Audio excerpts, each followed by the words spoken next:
What's the fallout from week one of the preseason? Who stood out that we didn't mention yesterday, and what's going on in the trenches? All that and more today on Locked On Chiefs. From the land of the free and the home of the Chiefs, this is the Locked On Chiefs podcast.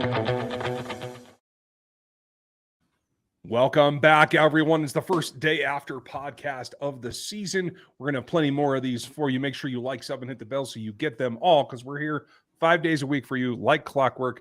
Glad to see that you're joining us. Make another Locked On show your next listen for us, if you would, because I think you're going to get a lot of information all the way around. We're free and available everywhere that you can find media. Here on YouTube, like, sub, hit the bell, do those things. Join us on Spotify. Get subbed on Apple. You can do it all on any audio platform because that's where we are all the absolute time. We have snap counts. We have PFF grades. We have concepts that aren't necessarily in the stats yet. Who deserves more time after we take away from this first game? All that's coming up. But first, I'm Ryan Tracy, the founder of Rogue Analytics and Performance Consulting, NFL33.com, as well as RGR Football. And more importantly, we actually have live Chiefs football. I know we talked about it yesterday, but there's something to be happy for regardless. So hello, everybody. Welcome to the live stream. If you were here, we appreciate that. I'm Chris Clark from Chiefs Corner. There is a lot to talk about. You get into preseason game number one, there are going to be a lot of things that we need to discuss. We kind of already talked about the wide receivers a little bit, but there are so many different other positions that we've got to get figured out on this roster. And I'm still of the opinion that I think 47 or 48 of the guys are already kind of figured out, but it's those last maybe five that we have questions on. Yeah, and that's kind of the starting block. And I think we can probably go right to that. Who performed to the point that they deserve to get more time? And I do want to bring this up so everyone can see it. Folks, if you are watching on the YouTube feed, you'll be able to get this as soon as I share it correctly. This is just one site's take, but I do think it's a good starting point for conversation based on what PFF has. Let me make that legible size because, everything matters. But when you look at who really stood out, James Winchester being at the top of this list in terms of special teams grades is not a surprise because of his experience and everything that he brings to the table. But I will say this, having Joshua Williams right there behind him, Rashee Rice, DiCaprio, Boodle. I think Boodle and Joshua Williams in particular are going to be points that we can look at as that helped out their case for the roster. Not whether they make it or not, but it would help their case either way. Yep. Brad Cook, Christensen, Lamar Jackson, Smith-Marset, Freifogel, and then Isaiah Gathers kind of round out your top 10. Does anything surprise you about that, Chris? And this isn't necessarily about the grades, but I'm surprised Cook is still on special teams.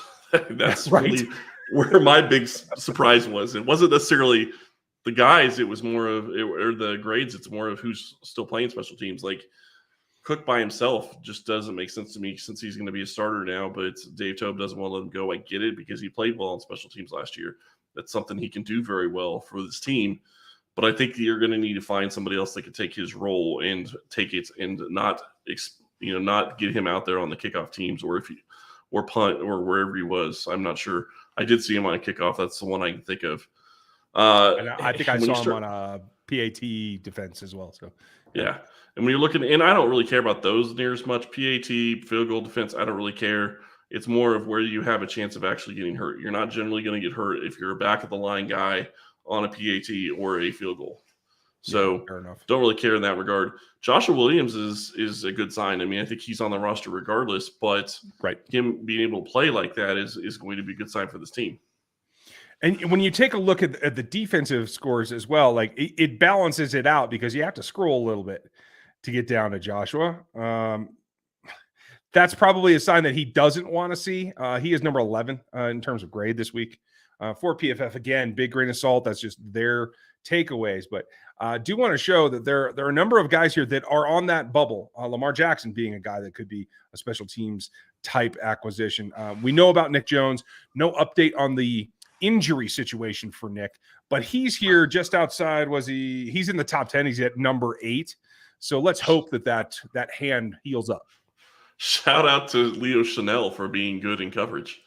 I just have to point that out. That's something that we thought he would struggle with and could really limit the way he's being able to be used on this team. But if he could do what he did and be good in coverage. That's a huge thing for Kansas City to give them viability of playing 4 linebackers instead of just the 3 that we think about. Yeah, and good for him. He was targeted twice, only gave up 1 reception for 2 yards. So you got to take that as a pretty good takeaway. Not the end-all, be-all of his performance, but like that has been the weak spot. He talked about it, I want to say a week ago, Leo did, about working on his hips, being able to be more mobile through the hips so that he can open up and turn and run. And I think that did show off. Other performances that we didn't cover yesterday, a lot of trench talk here because Malik Herring showed up and was graded out well.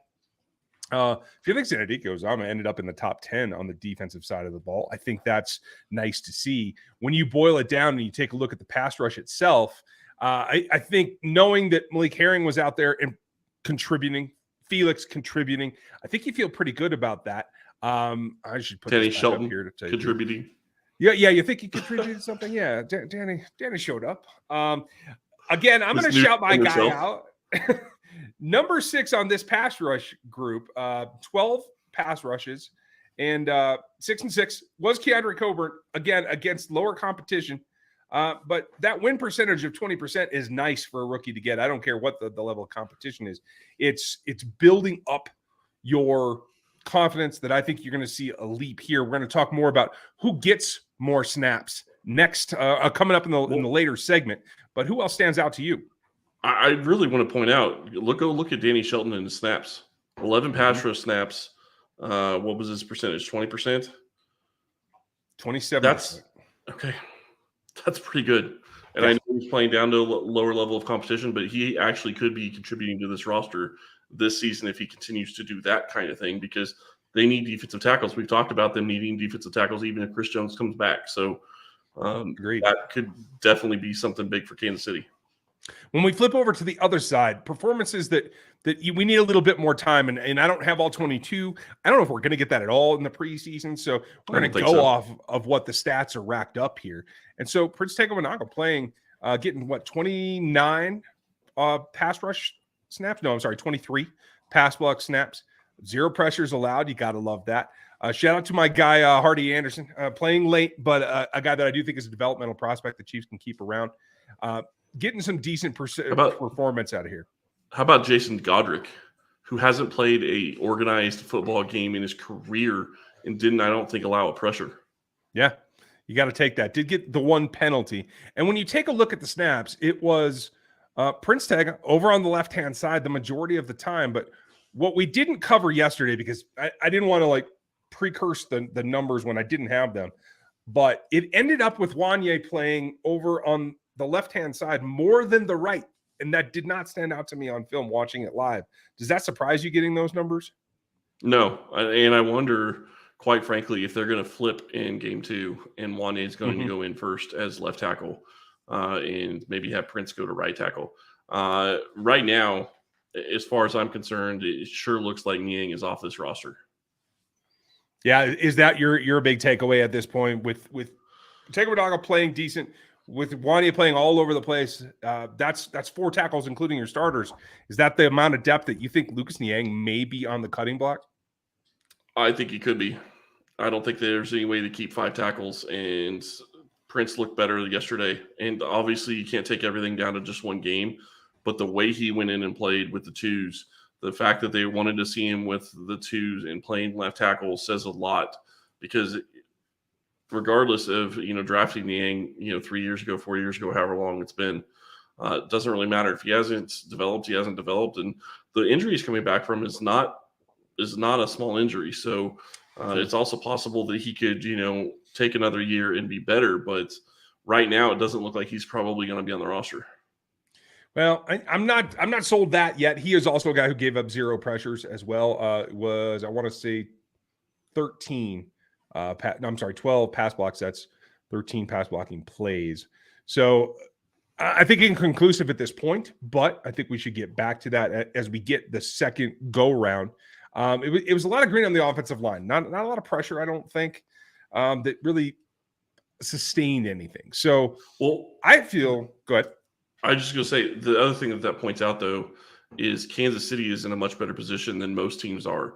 Am I going to like Kansas City losing a couple players to injuries on the offensive line? No. but I feel a lot more comfortable looking at how they did yesterday with injuries potentially happening, because they happen every single year, that you would probably be in a pretty good spot if you ended up getting injured and maybe even 2 or 3 deep. Mm-hmm.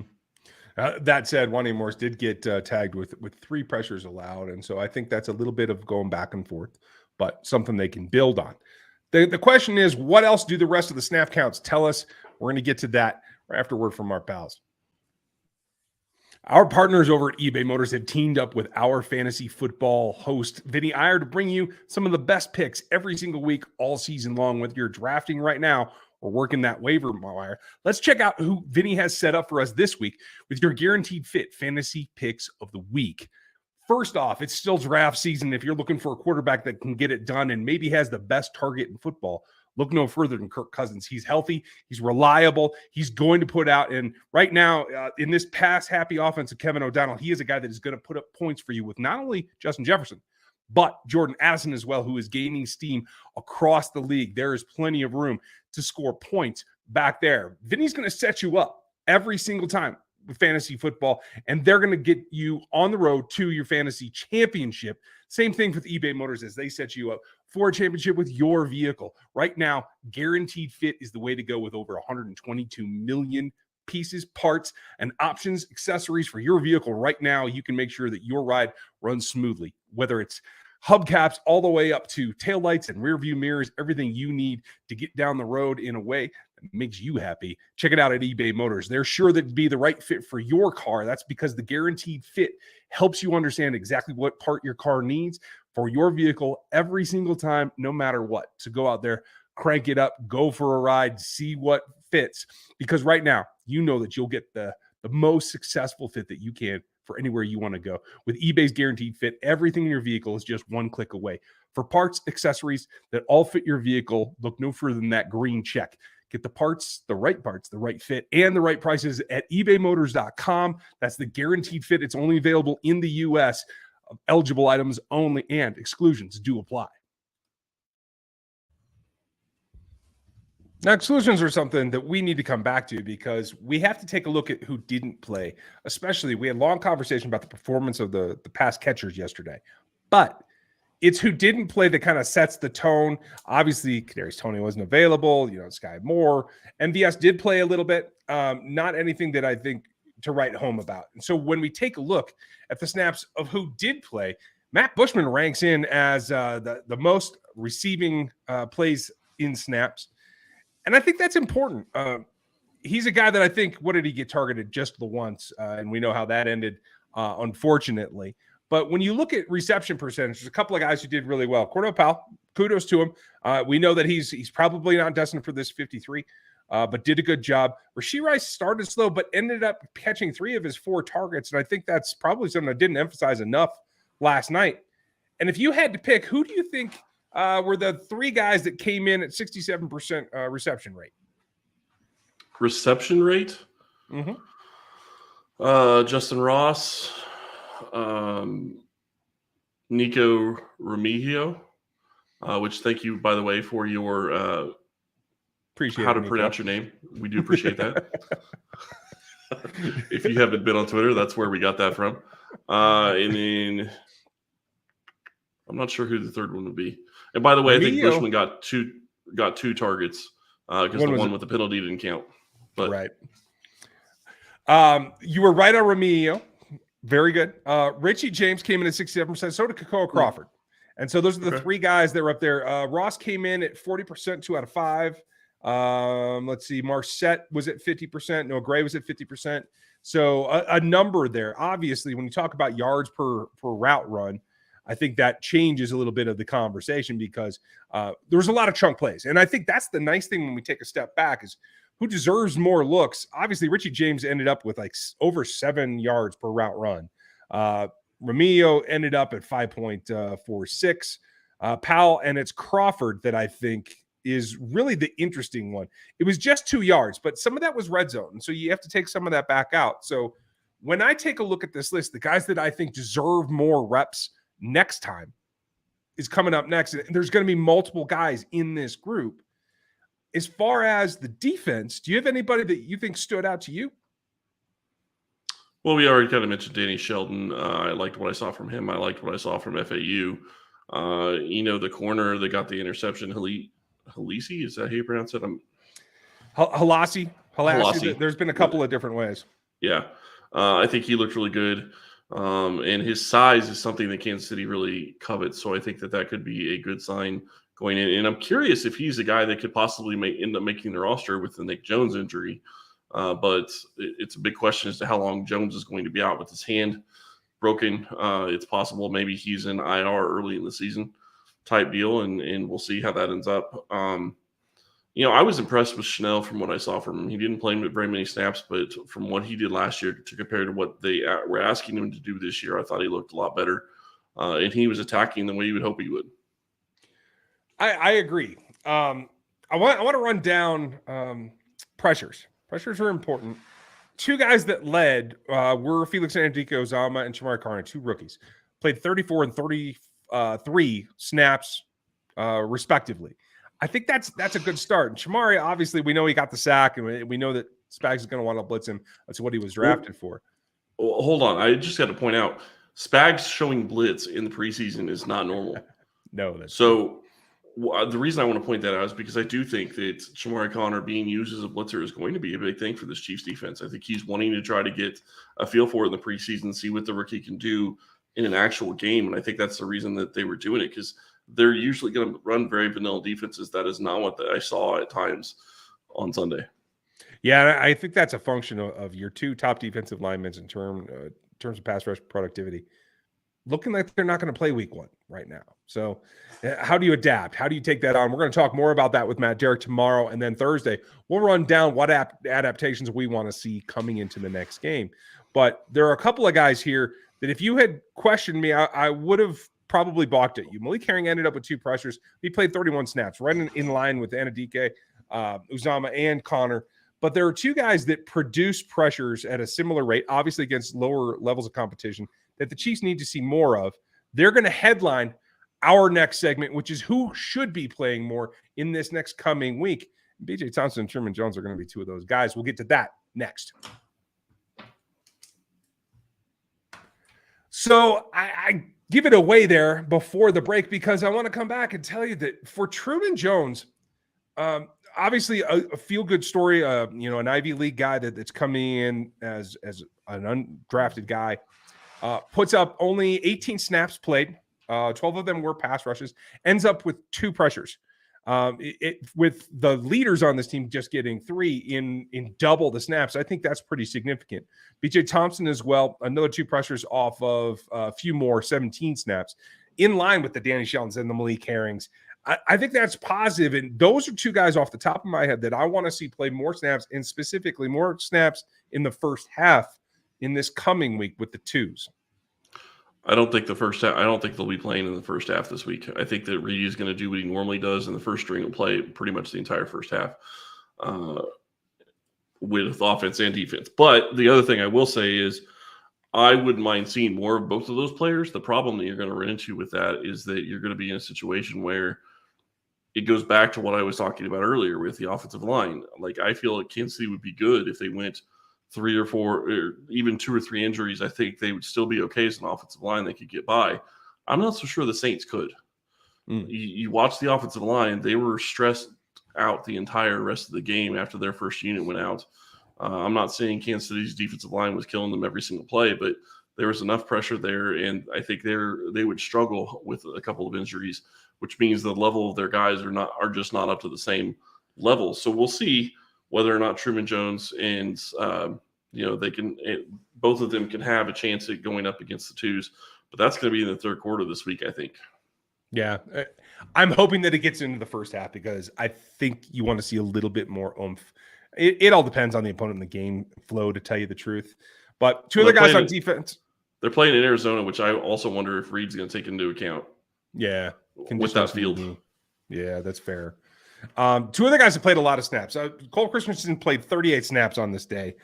Graded out okay according to PFF, but I was not intrigued by his performance. I actually would downgrade him a little bit. I want to see more Cam Jones if I were him. The 2 that played the most in the secondary ended up being Khalif Halassi, who we talked about, as well as Echo Boy. So I'm interested to see what their snap counts become. Did they show enough that they start to get dialed back, or would you like to see them play as much or more this coming week? I think they need to be sprinkled in with the ones. I think you need to see what each of those guys can do, and you need to see if they have the ability. I mean, they're more than likely going to play most of the game in game 3, but I think if you want to see them against better competition, you got to get it done right now. I agree. I'm looking forward to that. So that leaves us, I think, with offensively, you have the weapons. Defensively, we have young guys that are trying to make the roster. Do you think that we should see more Shane Buechele, let him kind of showcase himself, or what do you want to see in terms of snap counts for the quarterbacks? Generally speaking, Andy Reid is usually let the first string play into the second half. I don't know if that he's going to do that this time, or if he's going to, or not, but we'll see. I'm really curious to see if he continues to do that, especially on the field, in knowing what he already has at Mahomes. But the first string offense did not look good when they played. So that's also something you got to take into account. Are they going to be ready for week 1 if they don't get a lot of snaps in week 2? Because they're not going to play in week 3. That's generally the way it works with Reid. I think Gabbert really needs to get a lot more playing time just because I didn't think he looked great anyway. I mean, I think he needs to get to a point where he's comfortable in the offense. I don't think he looks like he is right now. Buechele is going to be a guy that's probably going to come in late in the game. If they allow him to play in this game, they may end up not letting him play and having the other quarterback come in, and play, just because Buechele and Olodokun are probably going to be playing all of game 3. I don't know that Gabbert will get many snaps in game 3. That's kind of my thinking. That's fair. And Royce, you are definitely right. We are a dog-friendly podcast here, and every now and then you're going to hear some of that. That is okay. We're going to wrap up with a couple of your questions. Not a worry. My dogs do the same thing. We're going to wrap up with a couple of your questions here, kind of speed round style. So if you guys want to get your questions, remember you can join us when we're live. In order to find out when we're live, you'll either have to hit the Locked On Chiefs account on Twitter. You're going to have to get subbed here where you can click on the notifications here on YouTube. We are live on YouTube, and then the show will be posted on all the audio platforms as directly as possible. But if you want breaking news, if you want initial takes on everything, you can get on the text line. That is the fastest way to get information. It's 816-357-8781 if you want to get signed up today. So, Chris, you want to run down the questions, and we'll see what we got? Let's go ahead and just dive right in. There is no Jones news. No.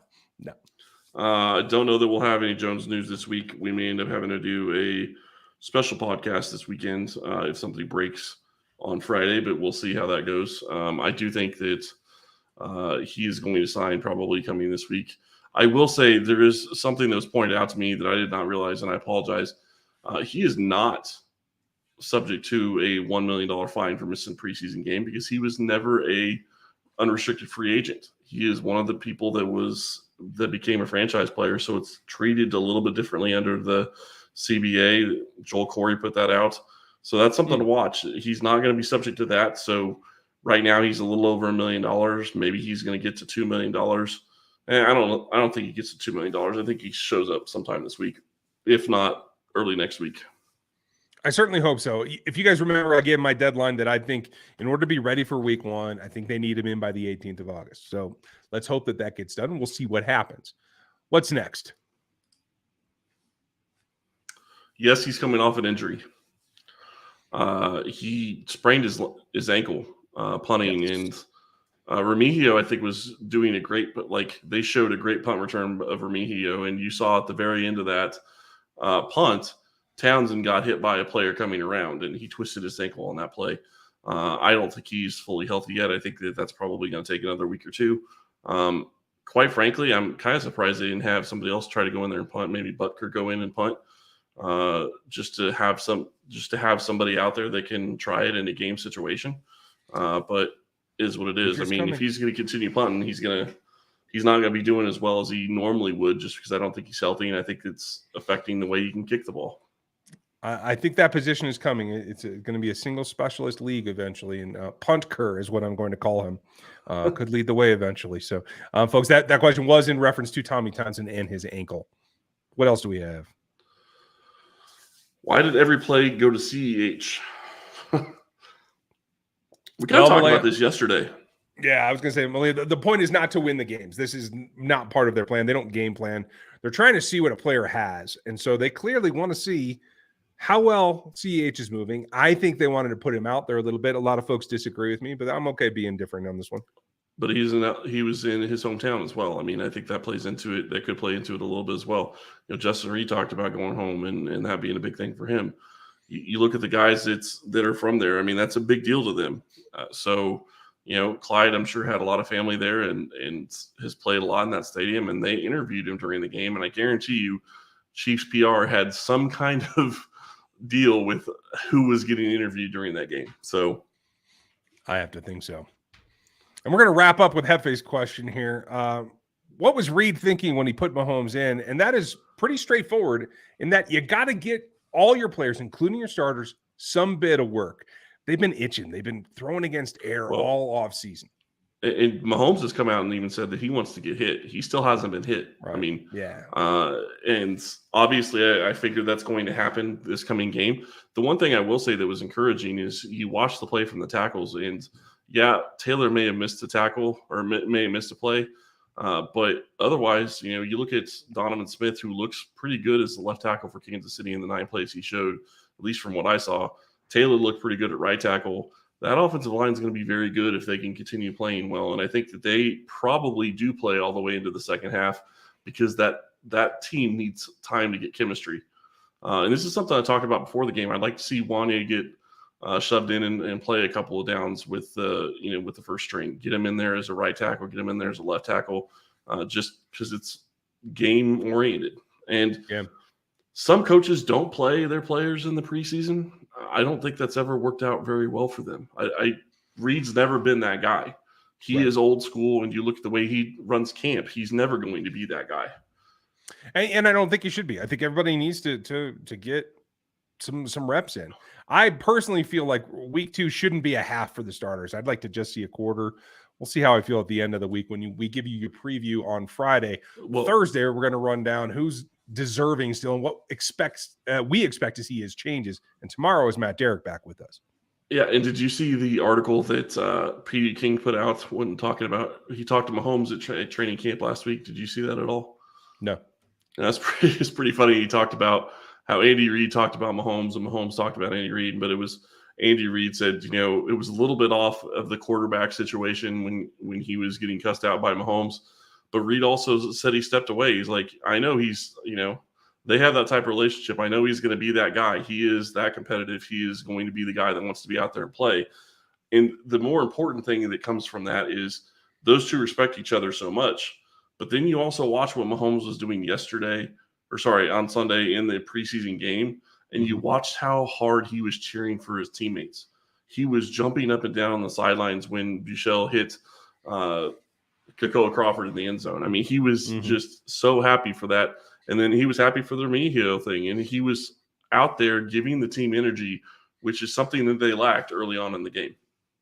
Yeah, I have to agree with that. And I think leadership on that roster, and I don't care who it is, it's always going to come downhill from QB1. That's it. Pat Mahomes is it. And everything he does trickles downhill. So I was glad to see that as well. So I'm glad Peter King got a little bit of it. I didn't get a chance to check that one out, so maybe I'll go back and have a look at it. Let us know what you think. What do you want to see next week? We're going to talk with Matt Derrick tomorrow. We're going to run down the adjustments we would make on Thursday, and then we'll preview for you on Friday as we take a look at what's coming next. Get onto that text line, 816-357-8781, and get subbed on all the audio platforms that you like, because we're everywhere. We're here 5 days a week for you. Thank you, Logos. Thank you for everyone who's here with us today. Enjoy your evening, and we'll talk to you tomorrow.